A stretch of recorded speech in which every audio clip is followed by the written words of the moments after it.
One of the best experiences I had was when I worked for University Theater in Michigan, and we always had talkbacks, no matter what the show was. The second night was always a talkback night, and it was, I decided, oh God, now I've got to sit for like another hour, you know, after working all day and all this. But the first time I did, I thought, this is really cool, because people brought up stuff that you never would think of, because it's their outside perspective, it's what they bring to it. And they'd say stuff, and we'd go, yeah, we meant to do that. And then I'd say to the director, oh my God, how did they get that? It's so cool. I never would have thought of that. And they're like, it was so cool how you twisted this thing and made this happen and all that. And we were like, oh yeah. Well, we didn't really, but I love. But you learn from that. I love that, because it does beg the question: are you subconsciously doing that? Right. Are you making those decisions on a level where your brain's like you're focusing on other things, but you just sort of instinctively know how to do that? Or was it an actress or actor choice that we didn't really tell them? They just made that choice, and you know, they should get the credit. We didn't coach them to do that or whatever.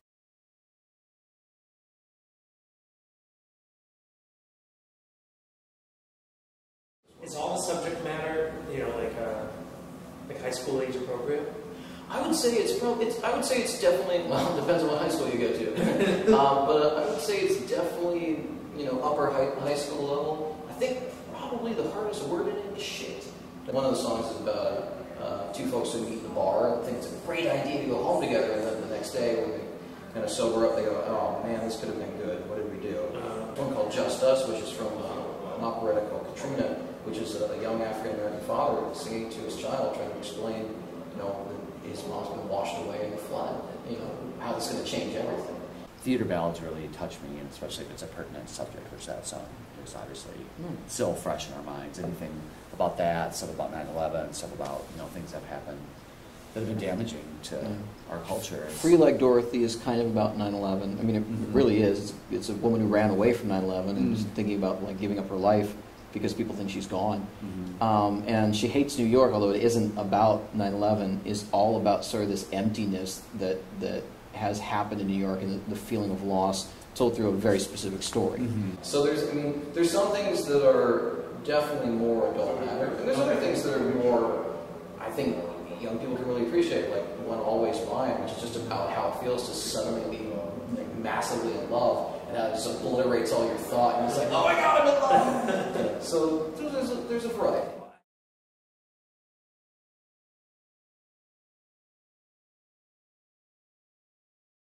Because remember, you are intimately connected to the music and the lyrics. These people aren't. We are not. Yeah. Now, will you announce? Are you announcing at the beginning?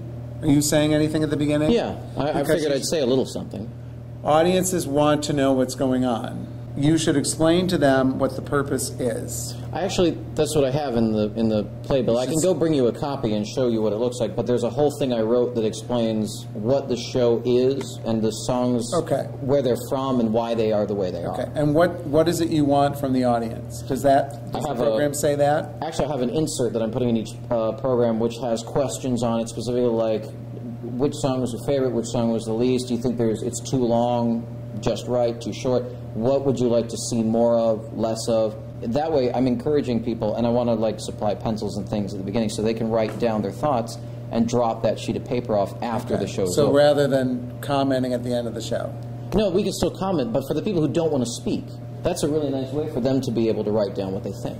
Yeah. Well, the reason I asked about the age appropriateness is because it got me thinking, if you, depending on how appropriate it is, if you could get a high school to work with you on developing, just trying it out on the students, so then the students are a part of the process, can learn about the process.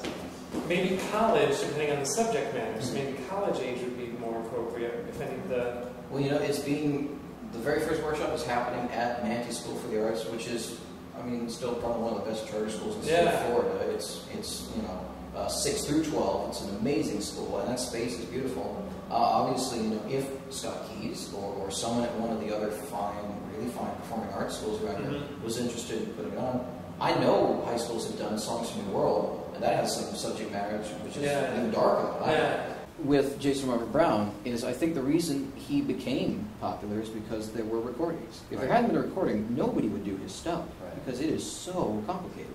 But once you have that first recording where you can actually go listen to it and go, okay, I got it, then people of all styles can pick it up. Actually, now I think three of the people on the show are actually, one of them was a Booker grad, a recent Booker grad, Another one is Anna Trincy, who's phenomenal. She's been in a lot of things around Sarasota and up at Manatee. Okay. And the third one is Channing Weir. Who, you know, I mean, she's Miss Lakewood Ranch. She's got one of the best voices ever. When I saw her as the narrator, and she was like, I don't know, must have been like 15 seasons. Like, she blew me away. I was just amazed by her talent. And that was also one of the things I realized that, you know, I would love for younger people to appreciate these songs and find a way to embrace it, because when I was that age, this is the kind of thing I was looking for. And that's why I reacted so strongly to Jason Robert Brown and some of the newcomers who were making these. That was the coolest thing when I first saw that show, and I talked to my friends after. I was like, that was so cool. And there was that one unison note, and then their perspectives flipped, and they were like, what? I don't understand what you're talking about. See, that's the thing. I just caught it right away. It was so cool. I come up with ideas like that all the time, and I'll put them in music. Like I think I was telling you at one point, there's that chord we were looking at where you were like, don't you want to be there? And I was like, no, because it shouldn't be. Like, and I was trying to explain why it wasn't there. And there's other moments, like in Why Do We Love Losers, where I was talking about how, you know, the song, she's singing about why hasn't he finished the song for me, so it has kind of a loose, unfinished feeling. Right, well, remember there was that one progression I said was so cool, but it was so simple, and you were like, oh, I'm so glad you got that, because that was my intention. Yes! I'm thinking probably if we wanted to do a second workshop, that's where we would be, as a space, we'd be available. Thank you. Obviously, my intention is to take it to another level.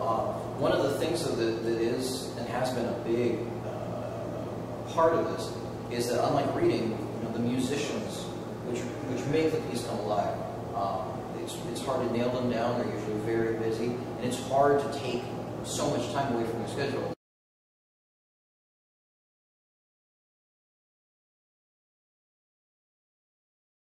And I keep coming to new things to do. It's amazing to me how much there is to get done. Now, all that money that I raised specifically was for musicians. That was a big part of it, as well as trying to advertise. You know, buying the playbills, things like that. Finding musicians.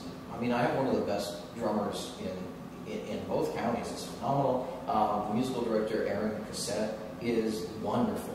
But I mean, we're, you know, maybe not as much on the creative side, but as far as just the, you know, the logistics business side, you know, when there's help you needed, as far as like, hey, I'm having this reading and I need people to know about it. Okay, well, that's something that we can clearly come in and help, because we have media, you know, we have a distribution list. Now, sending people out to Manatee County is not always our most obvious strong point. That is tough. I will say that about Manatee County. People are more likely to drive all the way down to Venice from Bradenton than they are to drive from Bradenton across the bridge into Palmetto. It's literally like less than a mile away, but it seems like a foreign land to them. It's true. It's like we're just starting to get people around here comfortable going to Lake Ranch. It's one exit away. I mean, it really isn't that far away, but people from Lake Ranch still come into the heart of the city to see shows, but they don't go to Glenridge or something, which is like next door. No, I know. I don't know how to do any of that, and I try to read it and either necessarily. Hey, I know you guys sounded great on that the other night. Because I know that you know, that was one of the things I think that struck Rich so much, was that you had been waiting so long for this money, and you know, and the money that came is like. I don't really know what we're doing for sure that far ahead. It keeps changing. I'm going to do a recording, and my thought process was having contacted like the New York Musical Theater Festival and Ghostlight Records and other groups in New York and elsewhere that are geared specifically to finding new shows. Most of them want 75% of your show already recorded before they even look at it. Oh, okay. Which is a beast. That's a lot of time and money and effort, but that's the main goal of the show, is to find out how people feel about it, learn what can make it better, and to record it. So that I can send it to those festivals, send it to regional theaters, FST Oslo, elsewhere in the country, and find out if they would want to take it somewhere. Obviously, if a high school or a college was on board for it too, I would love that. Yeah. But I'm not leaving any stone unturned. Sure. No, I'm just thinking. So yeah, I like to be able to. It's fun to work on something new, but like I said, if things exist, if there were 20 recordings of this, I would listen to them all. Because that's Well, just how I do that my would be music. great. I would love to do your recordings of this. That'd be awesome. The London cast. Yeah, West End Right. with Betty Buckley Right. as Mezzo 2. You know, wow. Yeah. The other thing that really struck me, because sometimes, there were obviously doubts. You've never done anything before, and you just don't know what's going to be in the show. To know if it's worth sending out, or if no one wants to see your show, there's no point doing it, which a lot of people don't seem to grasp. But when I met with him and asked him if he'd be interested in doing it, he was skeptical, because he did like 8 shows last year for Manti Players, and he's always the man. And I played him a couple songs, and the one about the young father and Katrina. Towards the end of it, he started crying. And after he was done with after that song was over, he said, I think this might be something worth doing. And that made me feel, more than anything, I think, the fact that he, who's probably done tons of shows, had an emotional, visceral response to something he'd never heard before, made me feel like, okay, this could actually happen.